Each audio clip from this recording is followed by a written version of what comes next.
ईश्वर, एक बार फिर हम आपके सम्मुख हैं आज के इस वचन के लिए। स्वामी परमेश्वर, हम प्रार्थना करते हैं स्वामी परमेश्वर कि आप दया कीजिए स्वामी परमेश्वर की जो आप समझाना चाहते हैं स्वामी परमेश्वर हम लोगों के जीवन में वो समझने पाएँ। पिता परमेश्वर, आज के दिन के लिए हम आपका धन्यवाद देते हैं, मानते हैं अनुग्रह प्रभु यीशु के नाम में, आमीन। यहाँ पे प्रेरितों का अध्याय 3 और उसके तीसरे अध्याय से लगभग 1 से 8 तक हम लोग देख सकते हैं। इसमें एक लंगड़े भिखारी का चंगा होना शीर्षक है। जब पतरस और यूहन्ना तीसरे पहर के समय मंदिर में जा रहे थे और लोग एक जन्म के लंगड़े को ला रहे थे, जिसको वे प्रतिदिन मंदिर के उस द्वार पर जो सुंदर कहलाता है बैठा देते थे कि वह मंदिर में जाने वालों से भीख मांगे। जब उसने पतरस और यूहन्ना को मंदिर में जाते देखा तो उसने भीख मांगी। पतरस ने यूहन्ना के साथ उसकी ओर ध्यान देकर कहा, हमारी ओर देख। अतः वह उनसे कुछ पाने की आशा रखते हुए उनकी ओर ताकने लगा। तब पतरस ने कहा, चांदी और सोना तो मेरे पास नहीं है, परंतु जो मेरे पास है वह तुझे देता हूँ। यीशु मसीह नासरी के नाम से चल फिर। इस अध्याय में हम देखते हैं कि अगर एक भिखारी है जो लंगड़ा भी है और वो लोग उसको मंदिर में लाते थे और वो भीख मांगने के लिए उसको मंदिर के गेट पे रख देते थे, जिससे वो आने जो प्रार्थना करने आए या जो प्रार्थना से जाए उससे वो भीख मांगे और उसको कुछ मिल जाए। और आप इस कहानी को देख के यह पता चलता है कि वो लगातार कई हो सकता है सालों से महीनों से वहाँ पर उसका वही काम था कि वो भीख मांगना। पतरस और यूहन्ना से पहले भी बहुत सारे लोग आए होंगे मंदिर में और उसको वही दे देते थे जिसको वो चाहिए कि कुछ भीख के रूप में कुछ भी दे देते थे।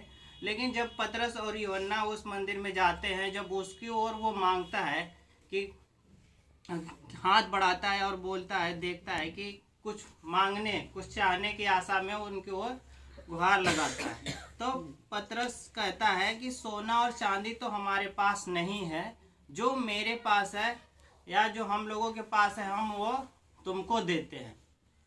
हाँ, तो मेरा इसमें यह समझाने का मकसद था कि हम कभी कभी हमारे पास अगर ये भी पतरस और यूहन्ना अन्य लोगों के समान अगर उसको धन दे देते तो क्या वो चंगा हो सकता था।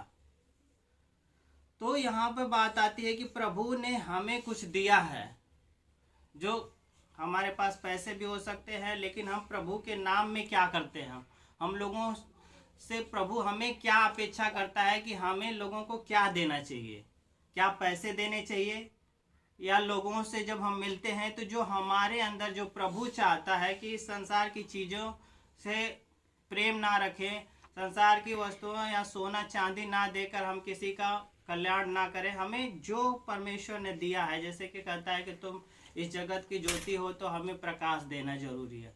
अगर वो परमेश्वर कहता है जो कुछ करता है उसके अनुसार हमें करना चाहिए, ना कि हम सांसारिक दृष्टिकोण से देखें कि किसी को क्या ज़रूरत है। हमें परमेश्वर के बारे में बताना है। यहाँ पर सोना चांदी मेरे पास नहीं है, परंतु जो मेरे पास है वह तुझे देता हूँ। यीशु मसीह नासरी के नाम से चल फिर। और हो सकता है यहाँ पे उसका वो जब आगे हम पढ़ते हैं, उसने उनका दाहिना हाथ पकड़ के उसे उठाया और वह तुरंत उसके पाँव और टखनों में बल आ गया। वह उछल कर खड़ा हो गया और चलने फिरने लगा और चलता और कूदता और परमेश्वर की स्तुति करता हुआ उनके मंदिर में गया। सब लोगों ने उसे चलते फिरते और परमेश्वर की स्तुति करते देखकर उससे पहचान लिया कि यह वही है जो मंदिर के सुंदर फाटक पर बैठकर भीख मांगा करता था। और उस घटना से जो उसके साथ हुई बहुत अचंभित और चकित हुए। तो अगर वो पतरस यूहन्ना भी ऐसे ही देते उनको सोना चांदी तो उसका क्या हाल होता। वो आज भी उसी दशा में पड़ा होता और उसका भविष्य वहीं तक रहता। लेकिन जब हम परमेश्वर को देखते हैं कि यीशु के नाम से बहुत चिन्ह, और शुरू में बताया गया कि यह जन्म से अंधा है, कोई व्यक्ति ऐसे व्यक्ति को चंगाई नहीं दे सकता। लेकिन परमेश्वर ने हमें एक आशा दी है कि तुम मुझसे भी बड़े बड़े काम करोगे अगर हम उसके नाम से कुछ भी मांगते हैं। या बाइबल का वचन कहता है कि तुम जो कुछ यहाँ धरती पर बांधोगे वह स्वर्ग में बांधेगा, और तुम जो यहाँ खोलोगे वह सब कुछ वहाँ पर तुम्हारे लिए खुले जाएगा। तो इस वचन में कि हमारा क्या मन परिवर्तित हुआ है कि नहीं। हाँ, हमारे मन के रिन्यू हो जाने से तुम्हारा चाल चलन या हमारे व्यवहार बदलते हैं कि नहीं। क्या हम लोगों को क्या देते हैं। आज भी हमें लगता है कि हम उनको फिजिकली रूप से सहायता कर देंगे तो हमारा कल्याण हो जाएगा या उनका कल्याण हो जाएगा, बस हमारी रिस्पॉन्सिबिलिटी यही है।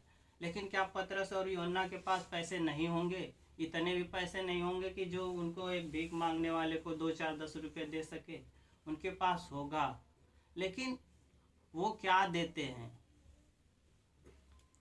ये बहुत इम्पॉर्टेंट है। तो मैं आज के दिन में यही वचन था जो मुझे लगा कि बताना चाहिए कि हमें वो चीज़ देना चाहिए लोगों को जो परमेश्वर हमसे अपेक्षा करता है कि हम लोगों को दें, ना कि हम अपने माइंड के अनुसार दें। कि जैसे कि हम और अन्य जगह देखते हैं कि किस तरह से लोगों का मन परिवर्तित होता है। यीशु जब चुंगी लेने वाले के घर में था, जा रहा था, तो जक्कई छोटा था, वो पेड़ पे चढ़ जाता है और वहाँ पर देखता है कि यीशु खुद उसको बोलते हैं उतर के आ, उतर के आ, आज तुम्हारे घर हम लोग भोजन करेंगे या तुम्हारे घर ठहरेंगे। और जब वहाँ पर जाते हैं तो यीशु कुछ नहीं बोलते, उससे कुछ भी नहीं कहते कि तुम अपना सामान बेच देना या तुम्हें जो न टैक्स कलेक्ट किया है या गलती से या फिर ज़बरदस्ती से कलेक्ट किया है। लेकिन वहाँ अपने आप वो जाता है और कहता है अचानक से कि प्रभु अगर मैंने किसी का लिया हो तो मैं उसको 4 गुना लौटाऊंगा। तो वहाँ पर उसका मन परिवर्तित होता है। हाँ, वो अचानक से चेंज हो जाता है। यीशु कुछ भी नहीं कहता कि यार तुम जो इसका तुमने ज़बरदस्ती टैक्स ज़्यादा ले लिया है उसको वापस कर दो। लेकिन वहाँ पर मन परिवर्तन, यानी उसके अंदर जो कुछ परमेश्वर अपेक्षा करता है वो अपने आप देता है। तो हमारे जीवन में भी यही होना चाहिए कि हम क्या देते हैं, हम लोगों के लिए क्या करते हैं, परमेश्वर हमसे क्या अपेक्षा करता है, हम उसको दें। तो आज के वचन में केवल 2 ही एग्जाम्पल हैं। प्रभु का धन्यवाद हो।